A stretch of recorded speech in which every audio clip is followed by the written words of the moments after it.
महाभारत के विशाल कथा में कई योद्धा हुए, कई राजाओं ने युद्ध लड़े, कई वीरों ने इतिहास बनाया। लेकिन एक नाम ऐसा था जिसके पास सब कुछ होते हुए भी कुछ नहीं था।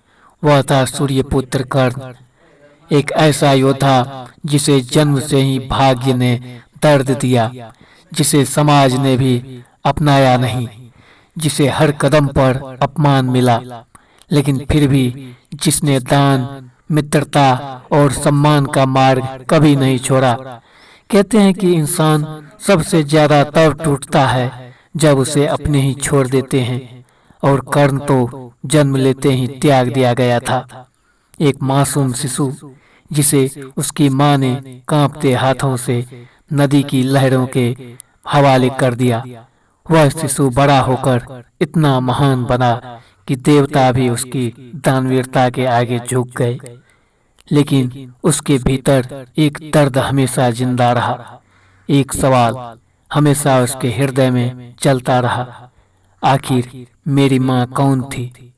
उसने मुझे क्यों छोड़ा? क्यों मुझे इस दुनिया में अकेला छोड़ दिया, जहाँ हर दिन मुझे सूत पुत्र कहकर अपमानित किया गया? जब लोग मेरे जन्म पर हंसे तब मेरी माँ कहाँ थी? जब गुरु द्रोण ने मुझे ठुकराया तब मेरी माँ कहाँ थी? जब पूरी सभा ने मेरा अपमान किया तब मेरी माँ कहाँ थी? और फिर एक दिन महाभारत के भयानक युद्ध से ठीक पहले, जब पूरी धरती विनाश की आग में जलने वाली थी, तब भाई भाई का रक्त बहाने के लिए तैयार खड़े थे। उसी समय गंगा के शांत किनारे पर कर्ण के सामने आई एक स्त्री।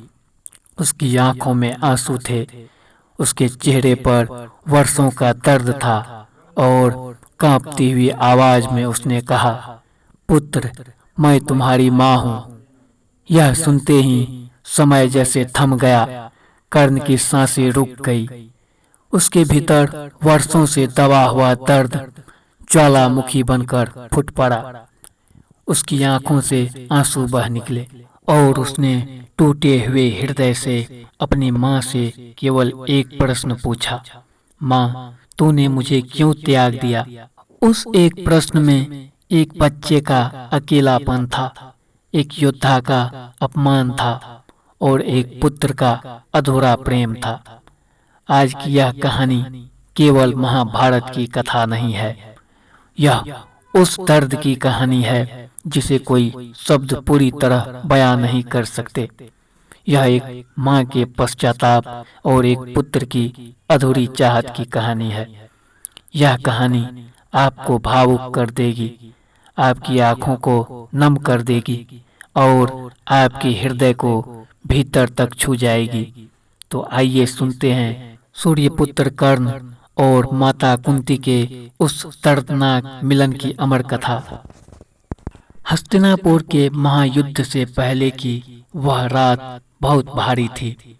आकाश में बादल थे, चांद धुंध में छुपा हुआ था, और गंगा का जल भी मानो मौन होकर किसी अनिष्ट की प्रतीक्षा कर रहा था। उसी रात एक ऐसा संवाद होने वाला था जिसने युगों तक लोगों के हृदय को विचलित किया। एक ओर था सूर्यपुत्र कर्ण, महान धनुर्धर, दानवीर, अपमान का जीवन जीता हुआ योद्धा। दूसरी ओर थी कुंती, 5 पांडवों की माता, एक ऐसी स्त्री जिसके हृदय में वर्षों से अपराध बोध की अग्नि जल रही थी। कर्ण उस रात पहली बार अपनी माँ से मिलने वाला था, और उसके हृदय में केवल एक प्रश्न था, माँ, तूने मुझे क्यों त्याग दिया? वर्षों पहले महाराज कुंती भोज के महल में राजकुमारी कुंती रहती थी। महर्षि दुर्वासा ने प्रसन्न होकर उसे एक दिव्य मंत्र दिया था, जिससे वह किसी भी देवता का आवाहन कर सकती थी। उत्सुकता में कुंती ने सूर्य देव का स्मरण किया, और कुछ समय बाद उसने एक दिव्य बालक को जन्म दिया, जिसके शरीर पर जन्म से ही कवच और कुंडल थे। लेकिन समाज के भय ने एक माँ को कमजोर बना दिया। आधी रात को कांपते हाथों से कुंती अपने नवजात पुत्र को एक टोकरी में रखकर गंगा में बहा आई। वह रोती रही, लेकिन नियति उस बालक को आगे ले जा रही थी। गंगा किनारे हस्तिनापुर के सारथी अधिरथ और उनकी पत्नी राधा को वह बालक मिला। दोनों निसंतान थे। उन्होंने उस बालक को अपने पुत्र की तरह अपनाया और उसका नाम रखा वसुसेन। वही आगे चलकर कर्ण कहलाया। बचपन से ही कर्ण में अद्भुत प्रतिभा थी, लेकिन समाज उसे केवल सुत पुत्र कहकर अपमानित करता था।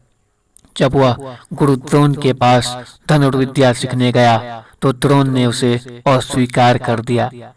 कर्ण के हृदय में अपमान की आग जल उठी।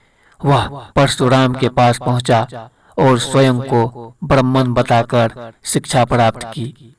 लेकिन जब सत्य सामने आया तो परशुराम ने उसे श्राप दे दिया कि आवश्यकता पड़ने पर वह अपनी विद्या भूल जाएगा। हस्तिनापुर की रंगभूमि में जब कर्ण ने अर्जुन को चुनौती दी तो पूरी सभा ने उसका अपमान किया। उसी समय दुर्योधन ने उसे अंग देश का राजा बनाकर सम्मान दिया। उस दिन से कर्ण ने अपना जीवन दुर्योधन को समर्पित कर दिया। समय बीतता गया और कर्ण अपनी दानवीरता के लिए प्रसिद्ध हो गया। स्वयं इंद्र भी ब्राह्मण बनकर उससे कवच और कुंडल मांगने आए और कर्ण ने बिना संकोच उन्हें दान दिए। महाभारत का युद्ध निकट था। उसी समय कृष्ण ने कुंती से कहा कि अब सत्य बताने का समय आ गया है। गंगा किनारे जब कुंती ने कर्ण से कहा कि वह उसकी माँ है तो कर्ण स्तब्ध रह गया। उसकी आंखों में वर्षों का दर्द उभर पड़ा। उसने कांपती आवाज में पूछा, जब संसार मुझे सुत पुत्र कहकर अपमानित कर रहा था तब तुम कहाँ थी माँ? जब गुरु द्रोण ने मुझे ठुकराया तब तुम कहाँ थी? जब पूरी सभा मुझ पर हंस रही थी तब तुम कहाँ थी? कुंती केवल रोती रही।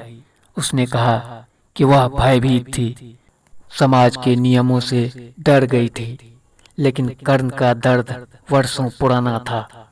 उसने कहा कि उसने जीवन भर अपनी माँ की प्रतीक्षा की, लेकिन वह कभी नहीं आई। कुंती ने उससे पांडवों के पक्ष में आने की विनती की, लेकिन कर्ण ने दुर्योधन का साथ छोड़ने से मना कर दिया। उसने कहा कि जब पूरा संसार उसके विरुद्ध था तब दुर्योधन उसके साथ खड़ा रहा। अंत में कर्ण ने अपनी माँ को वचन दिया कि वह अर्जुन को छोड़कर किसी पांडव का वध नहीं करेगा। महाभारत का युद्ध प्रारंभ हुआ। कर्ण युद्धभूमि में सूर्य की तरह चमक रहा था, लेकिन नियति उसके विरुद्ध थी। अंतिम युद्ध में उसका रथ कीचड़ में धंस गया और परशुराम का श्राप सत्य हो गया। उसी समय अर्जुन के बाण ने उसके सीने को चीर दिया। धरती पर गिरते हुए कर्ण को अपनी माँ की याद आई। जब कुंती उसके पास पहुंची तो कर्ण ने पहली बार उसे बिना कटुता के माँ कहकर पुकारा। कुंती फूट फूट कर रोने लगी। कर्ण ने अंतिम सांस लेते हुए कहा, यदि अगले जन्म में मिले तो मुझे कभी मत छोड़ना। और सूर्यपुत्र कर्ण सदा के लिए शांत हो गए। दोस्तों, यही थी कुंती और सूर्यपुत्र कर्ण की कहानी, जिसे लोग सूत पुत्र कहकर बुलाते थे।